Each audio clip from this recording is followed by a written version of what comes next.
Hi, everyone. So this is Dr. Kiran Kumar Pulve, child psychologist, vision therapist, orthoptist. So ఈరోజు మనం vision seeking అంటే ఏంటి దీని గురించి మాట్లాడుకుందాం. సో విజువల్ సీకింగ్లో పిల్లలు ఏ విధంగా చేయడం, బిహేవియరల్ ఇష్యూస్ ఏమైనా ఉంటే అవి ఎలా ఏ విధంగా రియాక్ట్ అవ్వడం జరుగుతుంది, సో దానిపైన మాట్లాడదాం. సో పిల్లలు ఈ మధ్య చూస్తూ ఉంటున్నాం, కొంతమందికి మాటలు రావట్లేదు, మాటలు డిలే అవుతున్నాయి. ఎందుకు డిలే అవుతున్నాయి? సో ఓవరాల్‌గా ఏంటంటే పిల్లలు మాటలు ఎప్పుడైతే మాట్లాడతారో లైక్ 1 ఇయర్ వచ్చేసరికి ఫుల్ ఫ్లెడ్జ్‌గా వాళ్ళు ఒక 4-5 వర్డ్స్, 6 వర్డ్స్ మాట్లాడడం జరుగుతా ఉంటుంది. సో 1 ½ to 2 ఇయర్స్ వచ్చేసరికి ఆల్మోస్ట్ 10-20-30 వర్డ్స్ మాట్లాడడం జరుగుతా ఉంటుంది. బట్ కొంతమంది పిల్లలు 4 ఇయర్స్, 5 ఇయర్స్ వచ్చిన మాటలు మాత్రం డిలేగా ఉండడం జరుగుతా ఉంటుంది. So it's like very dangerous in future. So అలాంటి పిల్లలకి ఏంటంటే కొన్ని బిహేవియరల్ ఇష్యూస్, విజువల్ ఇష్యూస్ అనేది ఉండడం జరుగుతా ఉంటుంది. విజువల్ ఇష్యూస్ అంటే నార్మల్‌గా సో ఫోకసింగ్, ఫిక్సేషన్ ఇష్యూస్ అనొచ్చు. లేదు అంటే విజువల్ సీకింగ్ ఇష్యూస్ అనొచ్చు. ఇలా చేయడం జరుగుతా ఉంటుంది. ఇలా చేయడం అనడం జరుగుతా ఉంటుంది.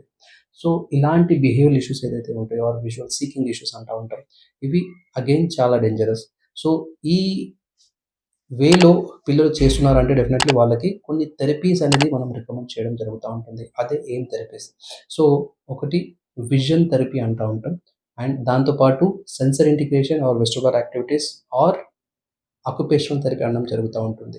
యాక్చువల్‌గా ఈ 2 ఇష్యూస్ ఉండడం వల్ల నార్మల్‌గా పిల్లలకి స్పీచ్ అనేది డిలే అవ్వడం జరుగుతూ ఉంటుంది. స్పీచ్ అనేది డిలే అయ్యే కొద్దీ డెఫినెట్లీ పిల్లల్లో బిహేవియరల్ మార్పులు జరుగుతా ఉంటాయి. సో కొంతమంది పుష్ చేయడం, లేదు అంటే వాళ్ళని కొట్టడం, లేదు అంటే సెల్ఫ్‌గా కొరుక్కోవడం, లేదు అంటే వేరే వాళ్ళ హెయిర్‌ని పుల్ చేయడం, గిచ్చుకోవడం, గిచ్చడం, ఇవన్నీ ఏంటంటే బిహేవియరల్ ఇష్యూస్ కింద మనం కన్సిడర్ చేయడం జరుగుతుంది.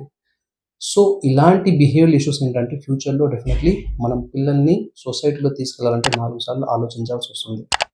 సో పిల్లలు ఎలా అయితే ఎదుగుదల జరుగుతుందో, హైట్ పెరుగుతుంది. హైట్ పెరిగే కొద్దీ వీళ్ళకి స్టబ్బర్నెస్ అనేది రావడం జరుగుతా ఉంటుంది. సో ఎంత తక్కువగా ఏజ్‌లో పిల్లల్ని చూపించడం జరుగుతుంది, అంతే తొందరగా ఇంప్రూవ్‌మెంట్స్ కూడా రావడం జరుగుతా ఉంటుంది. So depends upon child severity అంటే ఇష్యూస్ ఎప్పుడైతే ఎక్కువగా ఉండడం జరుగుతా ఉంటుంది. సో అలాంటి కండిషన్‌లో ఎక్కువ థెరపీస్ 4, 5 థెరపీస్‌లో చెప్తారు. సో ఇష్యూస్ ఒకవేళ తక్కువనే ఉన్నాయి అంటే 1, 2 థెరపీ చెప్పడం జరుగుతా ఉంటుంది. సో పిల్లలకి ఏ థెరపీ ఏ విధంగా ఉపయోగపడుతుంది అనేది మనం ఓవరాల్‌గా పిల్లల ఏజ్ అండ్ మెంటల్ ఏజ్ అంటా ఉంటాం. Or so logical thinking age అంటా ఉంటాం. దానిపైన ఆధారపడి ఉంటుంది. సో పిల్లలకి ఎప్పుడైతే autism, ADHD, developmental delay, syndrome, so different different type of syndromes ఉంటాయి. సో ఓవరాల్‌గా గ్లోబల్ డెవలప్‌మెంటల్ డిలే అనడం చెప్పడం జరుగుతా ఉంటుంది. ఆర్ సిజర్స్ రావడం కొంతమంది పిల్లల్లో. అలాంటి పిల్లలకే ఈ థెరపీస్ అనేవి different different type of therapy.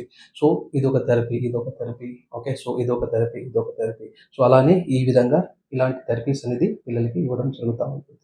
Okay. So ఇలాంటి ఇష్యూస్ ఉంటే డెఫినెట్‌లీ మీరు మమ్మల్ని కాంటాక్ట్ చేయొచ్చు.